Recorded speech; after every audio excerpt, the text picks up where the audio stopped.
também, você vê, tem a baixa geral do QI é um assunto que eu andei aqui investigando num artigo que eu escrevi para o Diário do Comércio, que não saiu ainda, que eu vou ler para vocês.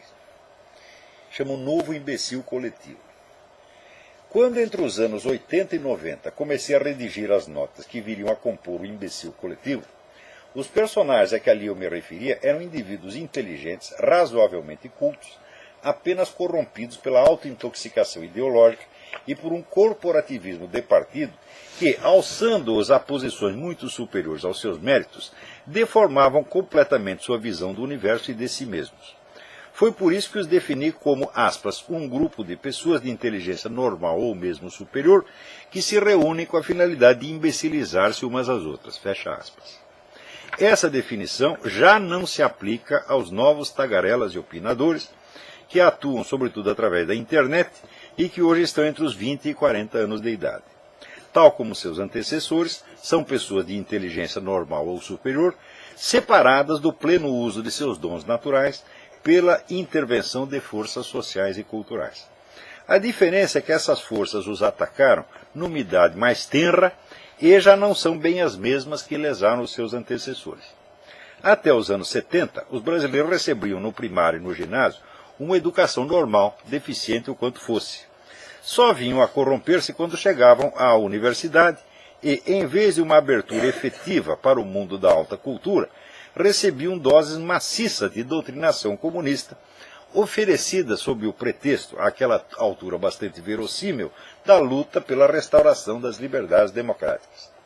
A pressão do ambiente, a imposição do vocabulário e o controle altamente seletivo dos temas e da bibliografia faziam com que a aquisição do status de brasileiro culto se identificasse na mente de cada estudante com a absorção do estilo esquerdista de pensar, de sentir e de ser. Na verdade, nada mais que um conjunto de cacoetes mentais. O trabalho dos professores doutrinadores era complementado pela grande mídia, que, então já amplamente dominada por ativistas e simpatizantes de esquerda, envolvia os intelectuais e artistas da sua preferência ideológica numa aura de prestígio sublime, ao mesmo tempo que jogava na lata de lixo do esquecimento os escritores e pensadores considerados inconvenientes, exceto quando podiam explorá-los como exceções e sua própria raridade e exotismo confirmavam a regra. Você vê, tipos exóticos, por exemplo, Nelson Rodrigues e Paulo Francis não conseguiam esconder. Então eles retratavam aqueles caras que eram exceções que confirmavam a regra. Eram tipos extravagantes. Né? Agora, quando o sujeito, nada tinha de extravagante, era o sujeito normal e um grande escritor, e fosse conservador, daí eles sumiam como fizeram com Gustavo Corsão, desapareceram com o Corsão. Não tinha como reaproveitá-lo, não tinha como fazer dele o palhaço do circo, tá entendendo? Como fizeram com Nelson Rodrigues e Paulo Francis. Né? E outros inúmeros escritores, você vê, todos os colunistas que havia na época. Hoje do dia mesmo eu estava comentando o Nicolas Boer.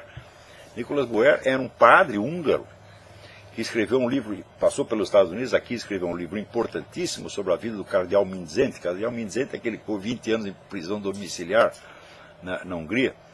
Né? E daí foi para o Brasil, e no Brasil se tornou um excelente analista político, escrevia semanalmente para o Estadão, dava aulas aqui na PUC, etc. Sumiram com Nicolas Boer. Né? O Lenildo Tabosa Pessoa, também excelente comentarista político, sumiram com essa gente toda. Né? Então, bom, criada e mantida pelas universidades, pelo movimento editorial e pela mídia impressa, a atmosfera de imbecilização ideológica era, por assim dizer, um produto de luxo, só acessível às classes média e alta, deixando intacta a massa popular. A partir dos anos 80, a elite esquerdista tomou posse da educação pública, aí introduzindo o sistema de alfabetização socioconstrutivista, concebida por pedagogos esquerdistas como Emília Ferreiro, Lev Vygotsky e Paulo Freire, para implantar na mente infantil as estruturas cognitivas aptas a preparar o desenvolvimento mais ou menos espontâneo de uma cosmovisão socialista, praticamente sem necessidade de doutrinação explícita. É por isso que hoje eu sou contrário ao uso do termo doutrinação. O pessoal, vamos protestar contra a doutrinação comunista nas escolas. Falo, não há mais doutrinação, não precisa. Nós passamos por uma outra etapa. Agora é a etapa, vamos dizer, da imbecilização desde a infância. Né? Do ponto de vista do aprendizado, do rendimento escolar dos alunos e, sobretudo, da alfabetização, os resultados foram catastróficos. Não há espaço aqui para explicar a coisa toda, mas, em resumidas contas, é o seguinte. Todo idioma compõe-se de uma parte mais ou menos fechada, estática, estável e mecânica, o alfabeto, a ortografia, a lista de fonemas e suas combinações, as regras básicas da morfologia e da sintaxe, e de uma parte aberta, movente e fluida, o universo inteiro dos significados, dos valores, das nuances e das intenções de discurso. A primeira aprende-se eminentemente por memorização e exercícios repetitivos. A segunda, pelo autoenriquecimento intelectual permanente, pelo acesso aos bens de alta cultura, pelo uso da inteligência comparativa crítica analítica e, last not least, pelo exercício das habilidades pessoais de comunicação e expressão. Sem o domínio adequado da primeira parte, é impossível orientar-se na segunda. Seria como saltar e dançar antes de ter aprendido a andar. É exatamente essa inversão que o socioconstrutivismo impõe aos alunos, pretendendo que participem ativamente e até criativamente do universo da cultura, antes de ter os instrumentos de base necessários à articulação verbal de seus pensamentos, percepções e estados interiores. O socioconstrutivismo mistura a alfabetização com a aquisição de conteúdos, com a socialização e até com o exercício da reflexão crítica, tornando o processo enormemente complicado e, no caminho, negligenciando a aquisição das habilidades fonético-silábicas elementares, sem as quais ninguém pode chegar a um domínio suficiente da linguagem. Agora você veja, o pessoal comunista é safado mesmo, porque eles, no Ocidente, eles espalham esse socioconstrutivismo e criam uma devastação geral. Você acha que eles adotam isso no país deles? Na China não tem socioconstrutivismo nenhum, meu filho. Você vai lá, aprende as sílabas, aprende o alfabeto e faz aquela repetição toda. E é por isso que os chineses dão de 10-0 nos outros em todos os testes internacionais, porque ainda aprende pelo método antigo. Você vê, na França acabam de banir o socioconstrutivismo depois de 30 anos de devastação. O negócio, um dos países onde a coisa primeiro se disseminou foi lá, graças àquele infeliz do Jean Piaget, tá certo?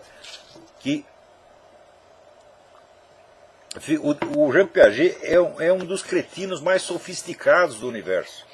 Quer dizer, esse é um homem, vamos dizer, de inteligência superior para tudo, exceto para a realidade. Ele entende tudo ao contrário. No Jardim das Aflições, eu escrevi lá umas 5 partes de comentários do Jean Piaget. Leiam aquilo, você vê.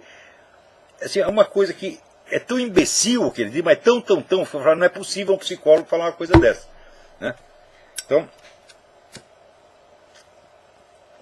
graças ao Jean Piaget, que fez muito sucesso, ele não é francês, ele é suíço, mas fez um enorme sucesso na França, adotaram a merda do socioconstrutivismo e fizeram 3 gerações de analfabetos. Então agora, finalmente, o governo francês falou, para, vamos mudar, vamos voltar ao método chinês aqui, né? Vai aprender o alfabeto, as sílabas, divisão de sílabas, vai aprender tabuada, né? Para ver se ainda dá para salvar alguma coisa. Então, o produto dessa monstruosidade pedagógica são estudantes que chegam ao mestrado e ao doutorado sem conhecimentos mínimos de ortografia e com uma reduzida capacidade de articular experiência e linguagem. Na universidade aprendem a macaquear o jargão de uma ou várias especialidades acadêmicas que, na falta de um domínio razoável da língua geral e literária, compreendem de maneira coisificada, quase fetichista, permanecendo quase sempre insensíveis às nuances de sentido e incapazes de aprender na prática a diferença entre um conceito e uma figura de linguagem. Em geral, não tem sequer o senso da forma, seja no que leem, seja no que escrevem. Olha, você pode fazer um exercício. Cada artigo meu que eu escrevo, ele tem uma forma. Né? Eu desenvolvo aquilo como se fosse, vamos dizer, um tema musical que você está desenvolvendo até chegar no ponto final. A essência da forma é absolutamente essencial, tá certo? Na literatura em geral e até, vamos dizer, no jornalismo de certa qualidade. Não para uma simples reportagem, mas para artigo, para comentário. O artigo comentário tem que ter já uma qualidade literária, tá certo? A mais, né? Mesmo nas reportagens, você tem o senso da forma, você tem a estrutura do texto. Hoje em dia as pessoas escrevem que não tem estrutura. Você lê lá, você lê o Júlio Lemos, você lê o Adriano Corrêa, não tem estrutura aquela coisa, não tem forma, pô. No máximo é assim, é uma coisa mecânica. Vai justapondo um parágrafo, outro parágrafo, outro parágrafo. Bom, É o máximo que conseguiu fazer. Agora, eu me lembro, por exemplo, quando começou no jornalismo, você tinha a ideia da estrutura em pirâmide. Quer dizer, você tem que colocar, né, a parte central da notícia em cima. E daí você vai desdobrando. Né? Então a coisa tem uma ordem. Tá certo? Você também podia fazer. Já ao contrário, você fazia a coisa não crescendo. Então, foram duas maneiras de você ordenar um texto. Você vai do principal para o secundário, vai do secundário para o principal. Quer dizer, esse é o mínimo de estrutura que você tem que aprender no ginásio, aos 12 anos. Pega lá o livro que se usa na França, Dissertation Française, você vai ver lá as várias estruturas que pode usar. Esse pessoal chega à universidade, vira professor e não tem ideia da estrutura de um texto. Hã? Se for um texto maior, então, eu digo, meu Deus do céu. Hã? Ora, o Bruno Tolentino, quando ele leu o Jardim das Aflições, ele imediatamente percebeu que havia uma estrutura de tipo espiral, sinuosa, tá certo? E ele disse, isto parece a estrutura de composição da Sinfonia dos Sibelius, Jan Sibelius. Exatamente, você pegou. Hã? Agora, eu duvido que a pessoa consiga pegar isto no livro Jardim das Aflições, não percebem. Só percebem frase por frase. Então, não pega a estrutura nem no que lê e nem no que escreve. São todos assim. Então, quando aparece um livro escrito em português, não estou falando só da correção gramatical. Exigir a correção gramatical já é quase excessivo no Brasil. É autoritário. Né? Você está querendo que eu escreva na ortografia correta? Coisa mais, né, mais patriarcal. Né? Então... Agora, uma coisa com qualidade literária, que tem uma música interna, tá certo? Não a música evidente que soa aos ouvidos, mas a música da forma. Olha, eu sei algumas pessoas que têm isto. O Zé Carlos Zamboni tem isto. Né? O Yuri Vieira tem isto. O Rodrigo Gurgel, que mandou um livro excelente de crítica literária, que até sumiu aqui, estava por aqui esses dias, né? Porra, tudo some nesta bosta. Aqui. E o Ângelo Monteiro, aqui, que publicou esse livro maravilhoso, né, de ensaios, Arte ou Desastre, também teve. Só que o Ângelo Monteiro não conta, porque o Ângelo Monteiro já é da outra geração. O Ângelo Monteiro é mais velho que eu. Tá certo? Agora, do pessoal novo, eu digo, sobrou aí 3 ou 4. Mesmo o Rodrigo Gurgel já é um homem de cabelo branco. Então eu falei, também não conta. Agora, esse pessoal que está entre 20 e 40, eu digo, porra, é incrível. Os caras não sabem ortografia. E não tem sequer o senso da forma, nem naquilo que leem, nem naquilo que escrevem. Né? Por exemplo, o pessoal manda muito poema aqui. Quando mando um que eu vejo que tem o senso da forma, ele é capaz de pegar a musicalidade, ele tem ouvido. Por exemplo, o Felipe Moura Brasil mandou aqui um soneto. Eu digo, porra, o cara sabe fazer um soneto. Quem mais? A menina que mandou um soneto? Pô, agora esqueci, olha que injustiça. Próximo programa eu digo, a menina mandou um soneto e fala, pô, eles têm ouvido. Então, você pode dizer, um soneto tem um certo número de sílabas. Não adianta nem você contar no dedo. Aí você conta no dedo, mas não dá certo. Eu digo, mas o que importa não é o dedo, é o ouvido. Os caras não têm ouvido, porra. Então, por quê? Porque não fizeram o beabá. Não aprenderam assim, a soletrar, você tá entendendo? E dividir sílaba. Não sabem nem contar a sílaba. Então, isso é um desastre assim, pedagógico, como nunca aconteceu no mundo, porque são milhões e milhões e milhões de pessoas. Tem alguns que, graças a Deus, no Brasil, as reformas não são implantadas com muita velocidade, às vezes demora. Então tem gente que ainda, professor do interior, que ainda ensina pelo método antigo. Eu estava conversando com o Alessandro Cota, que ele diz, não, eu não aprendi pelo sócio-construtivismo, ainda aprendi pelo antigo. Falo, mas é por isso que o Alessandro Cota é um homem de cultura, meu Deus do céu, que é capaz de entender o que lê. Ela pergunta, o nome da menina é Tânia, não sei quem foi. Porra, desculpa. Eu vou ver aqui. Mas a menina escreve uns sonetos perfeitos. Eu recomendei aos meus alunos, falo, se vocês querem escrever poesia, então vocês se exercitem nas formas fixas primeiro. Vocês façam alexandrinos, vocês façam redondilhas, e sigam aqui os modelos fixos. Tá certo? Depois que você aprendeu o modelo fixo, você incorporou, né, a música do negócio, pegou o ritmo, pegou a contagem, né? Aí sim, você se exercita no verso livre. Muitas vezes verso livre não é livro, eu já expliquei para que vocês façam essa experiência. Aqueles que leem inglês, Leia T.S. Eliot. Né? Veja os versos livres do T.S. Eliot, não são versos livres, ele fazia uma sacanagem, ele escrevia em inglês usando métrica francesa. Que em inglês você conta só as sílabas tônicas, então você tem verso de 3, 4, 5 sílabas. Mas nas línguas latinas você conta todas as sílabas. Certo? Então tem verso de 7 sílabas, 10 sílabas, 11 sílabas, 12 sílabas. Né? E o Eliot usava a métrica francesa, quer dizer, você vai entender. Quando você lê aquilo, você fala, como é possível? Um verso livre, que aparentemente não tem métrica nenhuma, como é que tem tanta música? Está aí o truque. Tem métrica sim.